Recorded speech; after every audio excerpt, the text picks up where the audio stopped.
Lisa Nandy, there are suggestions that Boris Johnson will be making a common statement on Afghanistan tomorrow. What would you be looking for him to say in that? I think we need to hear some answers and somebody in government to take responsibility for the very, very serious failings that have brought us to a point where we've had 18 months to plan a withdrawal. Thousands have been left behind, many of them still without answers now about whether they've been accepted onto British schemes. We've got British nationals stranded, we're weakened in the world, we're reliant on the Taliban for permission to evacuate our own citizens, and we've had to go and negotiate with China and Russia in order to seek a UN Security Council resolution about how we approach the Taliban going forwards. This is a desperate situation for Britain to have found itself in, and it's not about taking the blame, it's about somebody taking responsibility for how we got here, being honest about that, and then setting out a plan for how we're going to fix it.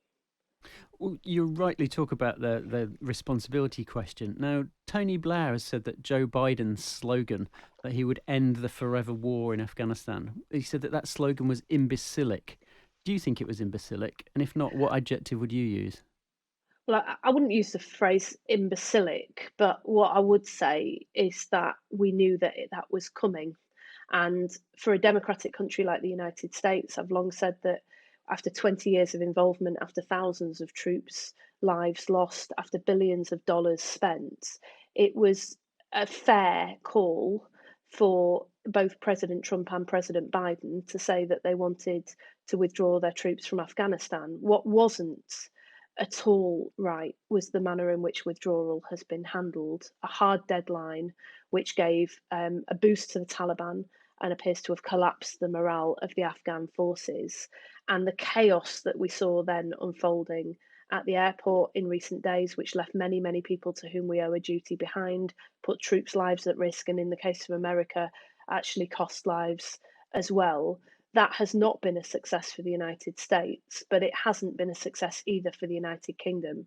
And we've known for over a decade that President Biden wanted to withdraw troops from Afghanistan. He made it a feature in his election campaign. So the government can't say that they weren't warned here. We knew for 18 months that the withdrawal was coming. We knew for 4.5 months that it was coming on the 31st of August.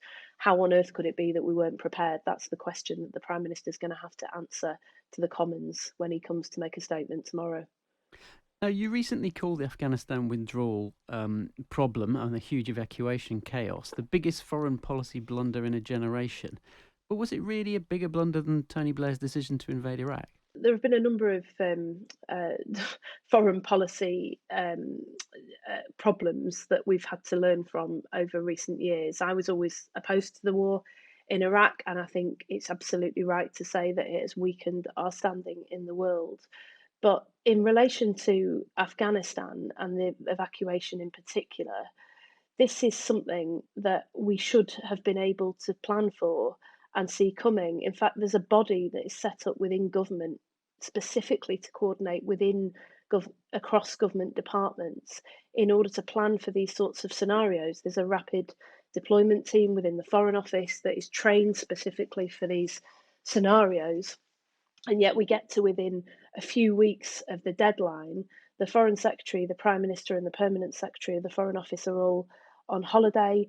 The scheme that is meant to welcome people to the United Kingdom, who helped us over 2 decades, isn't even up and running. There's no crisis centre in the Foreign Office.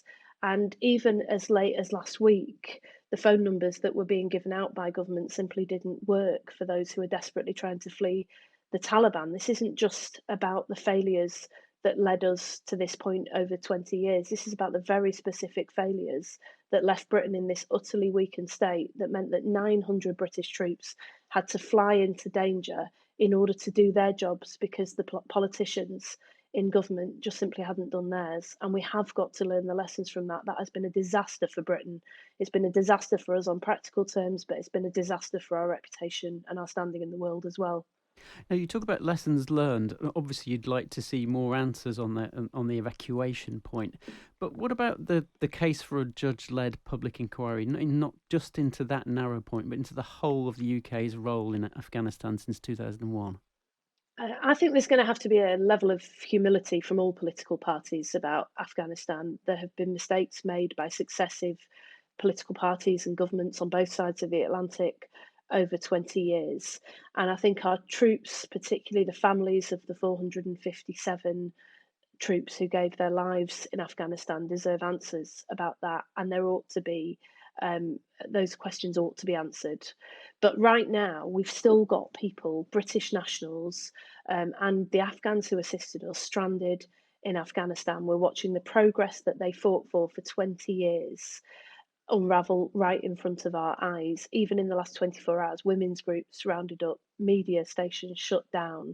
We've seen people who helped us hunted door to door. I'm in touch with many of those people, and we're desperately trying to get them to safety. And the intelligence workers that were attached to the British government have been waiting for months and still haven't got any clarity on whether they're even eligible to leave the country.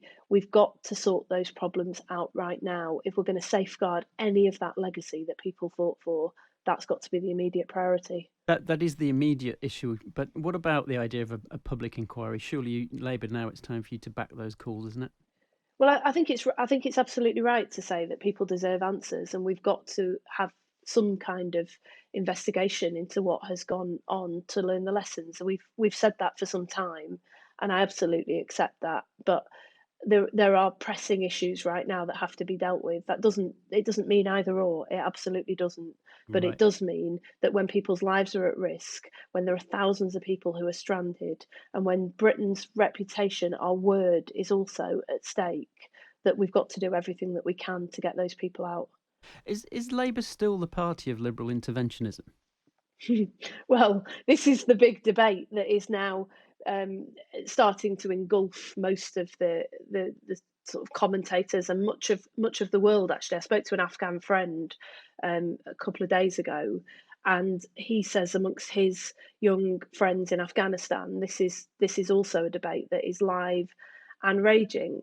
I suppose for me, as somebody who's always had very mixed feelings about, certainly about Afghanistan. I was very opposed to Iraq. This idea about nation building in other countries sits very uneasily with me. But that can't be an excuse not to step forward when people need our help and support. Don't forget that before Iraq, there was Sierra Leone, there was Kosovo. Sierra Leone was a life-saving, game-changing intervention, and it is not acceptable. I say this as someone who worked with refugees before I came into Parliament. Many, many lives have been saved by those interventions. The important thing is to have clear objectives, is to have limits on what that intervention looks like, and to be able to uphold them, and to take with you the people in that country. Don't forget, many Afghans, of course, are still very committed to the goal of a democratic, inclusive country that upholds women's rights and human rights, and has strong relations with the international community.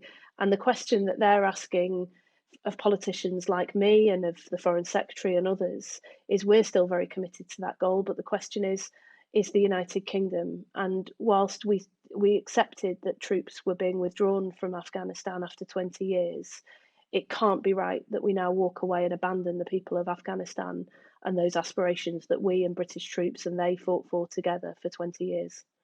Right. Can I ask you now a little bit about Labour conference? I mean, you're a lifelong Labour member. You'll be possibly looking forward to the conference in Brighton. Jeremy Corbyn will be allowed to attend because he's still a party member, but he doesn't have the Labour whip. Should he be able to stand as a Labour MP at the next election if he hasn't apologised for his remarks about anti-Semitism?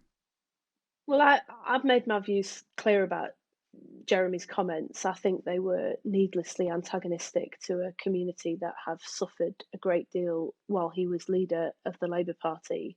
And I very much supported Keir's decision to withdraw the whip from him when he was reinstated to the party.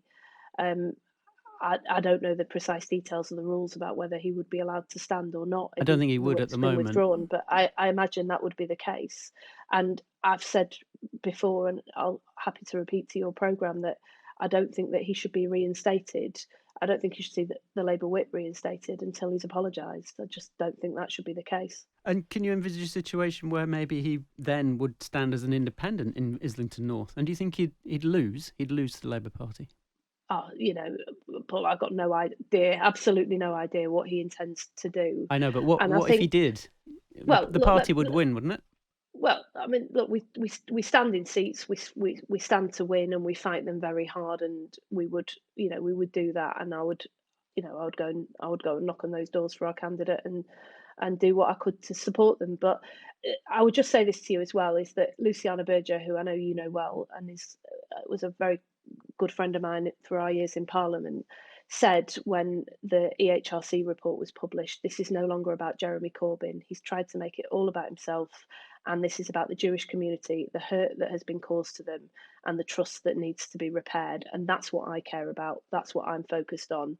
And it was heartening to spend time at an event in Manchester with hundreds of members of the Jewish community just this week, and to hear how slowly and painstakingly we are starting to rebuild that level of trust. And that's what I'm focused on, not the individuals who've caused so much pain over recent years.